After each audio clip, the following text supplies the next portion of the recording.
On the first day of August 2025, a suffocating tension cloaked the Maryland estate that bore witness to decades of secrets, ambitions, and betrayals. That Friday was set to become a landmark in the tangled history of the Dupree family and the Articulates. A day when past glory, present anxieties, and the shadow of tragedy would collide beneath the dazzling lights of a much-anticipated reunion concert.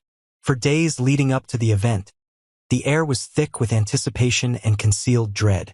The Duprees prepared with a formality bordering on ritual, Anita supervising every detail with an unyielding eye, Sharon retreating into silent reverie, and Tracy pacing the length of the drawing room as if running from ghosts only she could see. Even the estate staff moved with hushed deference, as though the house itself sensed that this would not simply be a night of music and memory, but the unraveling of old wounds and the staging ground for new traumas. Derek, forever at odds with the tangle of family obligations, found himself compelled to confront Ashley in the library, where late-morning sunlight painted harsh lines across the floorboards. Their exchange, wordless yet sharp, left both changed. Derek's resolve strengthened, Ashley's defenses frayed. It was not the kind of conversation that invited reconciliation, but rather the kind that signaled a realignment of allegiances, the uneasy shifting of tectonic plates beneath the facade of family unity. At the same time, Haley pressed Bill with a fervor born of desperation, imploring him to distance himself from the swirling intrigues of her family. Her entreaties did not spring from fear of Bill himself, but from the realization that the proximity of outsiders to Dupree secrets had always spelled catastrophe. Bill's refusal, gentle, firm, laced with his own sense of loyalty, marked the end of any illusion that love alone could shield them from the coming storm.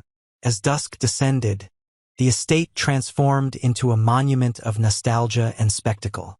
The stage, gleaming and adorned with the iconography of past Articulates tours, seemed almost to vibrate with pent-up energy. Guests arrived in waves, old friends, industry rivals, distant relatives whose connections to the Dupree or Articulates names were more rumor than reality. Each arrival set off flurries of whispers in the corridors. The house was alive with speculation. Would tonight be a rebirth for the trio, or the beginning of their final act? Would old animosities remain dormant, or would the friction of proximity ignite an inferno none could contain? Backstage, Anita, Sharon, and Tracy prepared in silence. Their sequin dresses and meticulous makeup could not conceal the tension simmering beneath practiced smiles. As the opening notes of their first hit filled the air, a wave of memory swept over the room. Laughter, tears, triumphs, betrayals, each chord resonating with echoes of what was lost and what might yet be reclaimed. For a brief, glorious interval, time seemed suspended. The audience was enraptured, swaying, singing, surrendering to the illusion of unity that only music and nostalgia can conjure. Yet the spell was fragile. Between songs, the trio exchanged glances heavy with meaning. Apologies never spoken, accusations never voiced. Sharon's gaze lingered on a shadow at the back of the hall, her mind racing with the memory of a night decades past when a decision made in fear had set them all on this path. Tracy's hands trembled as she tuned her guitar, recalling whispered threats and broken confidences, the price of fame, and the loneliness of always performing, never belonging. Anita, always the axis around which the group spun, felt an unfamiliar chill as she scanned the crowd, certain that not every cheer was a benediction. Meanwhile, in the audience, the presence of the Duprees loomed large. Vernon, regal and inscrutable, took his place in the front row, his gaze shifting ceaselessly between the stage and the restless sea of onlookers. Martin, tense and restless, disappeared periodically to take furtive phone calls, his voice taut with urgency. Bill, drawn despite himself into the gravitational pull of the family's drama, watched Haley across the aisle, each of them silently pleading with the other for a way out of the tightening web. As the final song soared, a tremor ran through the room. A small commotion erupted near the stage, an unfamiliar face pushing forward, a security guard distracted, a backstage door left ajar. No one noticed at first, too swept up in the encore, too invested in the fantasy that music could redeem a lifetime's worth of regret. But as applause faded and the curtain fell, reality reclaimed its grip with chilling precision. Anita, Sharon, and Tracy retreated to their dressing room, buoyed by adrenaline and the false comfort of applause. But celebration quickly gave way to exhaustion. The room was silent save for the soft hiss of the vanity lights and the muffled echoes of the crowd dispersing outside. It was then, in that fragile interval between performance and repose, that darkness descended. Vernon, seeking his wife to offer congratulations and perhaps, at last, forgiveness, made his way backstage. The corridor was deserted, heavy with the residual scent of perfume and stage makeup. At the door he hesitated, an inexplicable chill crawling up his spine. When he finally entered, the tableau before him was grotesque in its stillness. Anita, Sharon, and Tracy lay crumpled in their costumes, their faces frozen in expressions of shock and pain, the light catching on spilled sequins and pooling shadows. For a moment Vernon could not move. The weight of the scene pressed all the air from his lungs. Only when a distant voice raised the alarm did he stumble backward, the world narrowing to a single, unending note of horror. Word spread through the estate like wildfire. Guests were herded from the building, police lights flickered at the gates, and the once glittering night devolved into chaos. The press, already assembled for post-show interviews, seized upon the tragedy, their questions morphing from banal to accusatory in a heartbeat. The Dupree estate was cordoned off, its opulence transformed overnight into a mausoleum for lost dreams and unresolved grievances. Investigators descended, picking over every detail, the angle of a fallen hairbrush, the smudge of lipstick on a shattered mirror, the remnants of a congratulatory bouquet trampled underfoot. Theories multiplied. A stalker, a jealous rival, an old lover bent on revenge. Yet the truth, as it slowly surfaced, was far more insidious. Beneath the surface of public adoration, the articulates had become prisoners of their own legend, bound to each other by ties of guilt and secrecy as much as by love or ambition. As the days passed, the families retreated into silence. Haley wept for the loss of innocence. Bill retreated into work, and Derek and Ashley circled each other warily, each convinced the other knew more than they let on. Vernon, once the cornerstone of the Dupree dynasty, became a spectral presence in his own home, haunted by the image of three women he could not save. The world moved on, as it always does, but the echo of that night lingered, in half-finished songs, in letters never sent, in the heavy hush that fell over every subsequent gathering at the estate. The articulates' reunion had been meant as a celebration, a testament to the power of forgiveness and the enduring allure of shared history. Instead, it became a cautionary tale, a final, devastating reminder that the past, no matter how carefully stage-managed or fervently denied, always finds a way to step back into the spotlight. In the aftermath, those who remained were forced to confront the ruins of their carefully constructed lives. Old alliances collapsed, new ones formed in the crucible of loss and suspicion. For the Duprees, the legacy of that August night became an inheritance of questions with no answers, wounds with no hope of healing. And somewhere in the shadows of the Maryland estate, the memory of Anita, Sharon, and Tracy lingered, a ghostly chorus, forever singing the refrain of what might have been, forever beyond the gates. Elsewhere, Haley moved through these quiet rooms with an intensity that unsettled the stillness, her every gesture charged with restless determination.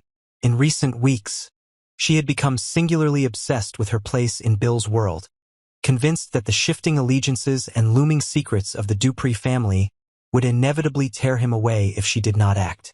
Her thoughts circled endlessly around the question of loyalty and belonging, the old fear that love in this universe was always contingent, fragile, easily shattered by the gravitational pull of family obligation and ancient wounds. To those observing from a distance, Haley's attachment to Bill seemed ordinary, if a little fierce, the familiar dance of longing and rivalry that marked so many entanglements in this circle. But under the surface, her anxiety sharpened into desperation. There were whispers among friends and rivals alike, speculation that she might feign a pregnancy or manufacture a crisis to anchor herself more firmly at the center of his life.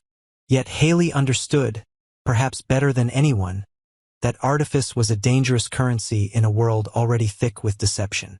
She had played the waiting game before, watched other women use trickery and threat to keep their place, only to lose everything when the truth emerged.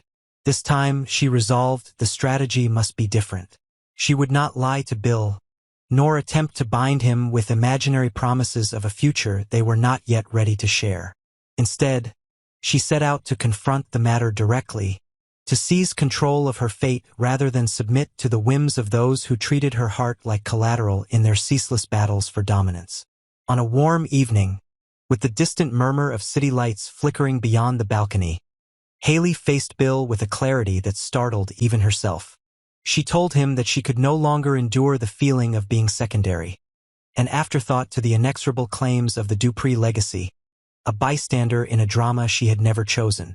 She did not ask him to choose between her and his family. Rather, she asked if it was possible for them to create a life together that did not depend on the approval or the machinations of others. She spoke of her need for authenticity, for a partnership unburdened by ancestral debts or inherited secrets. In her plea was the raw ache of someone who had loved and lost before, who understood the cost of compromising with forces beyond her control. For Bill, the question landed with the weight of a long-delayed reckoning. He loved Haley, of that he was certain, and yet he was bound to the Duprees by ties of loyalty, history, and obligation that ran deeper than he cared to admit. To walk away from them would be, in a sense, to relinquish a part of himself, the part that had been forged in the crucible of family expectation, that had survived heartbreak, betrayal, and the slow erosion of trust. And yet, to remain enmeshed in their endless cycle of crisis was to risk losing the only honest thing left in his life, the fragile hope of a future with Haley. The days that followed were marked by a strange and painful stasis. Bill withdrew into silence, haunted by memories of childhood dinners in echoing dining rooms, of whispered confidences exchanged in the shadow of greater dramas. Haley, for her part, vacillated between hope and resignation, her every glance searching his face for an answer he could not yet give. The city outside seemed to pause with them, as if holding its breath while they teetered on the edge of a decision that could reshape everything. As news of the tragedy at the estate filtered through the city's tight-knit social circles, the stakes of Haley's ultimatum shifted in subtle but irrevocable ways. The sudden loss of Anita, Sharon, and Tracy cast a pall over all their lives, the very notion of family exposed as both sanctuary and prison. Bill found himself torn between the instinct to retreat deeper into the embrace of blood and memory, and the equally powerful urge to break free, to claim a life that was not defined by sorrow or sacrifice.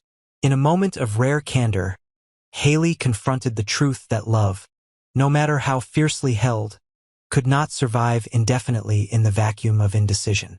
She told Bill that her heart could not remain suspended between hope and fear, that she would not accept a place in his life that was defined only by absence and longing.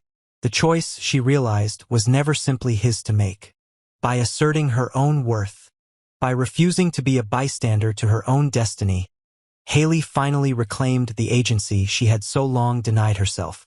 In the end, Bill's decision would reverberate far beyond the confines of their apartment. Whether he chose to honor the legacy of the Duprees, or to step boldly into an uncertain future with Haley, the consequences would be felt by all.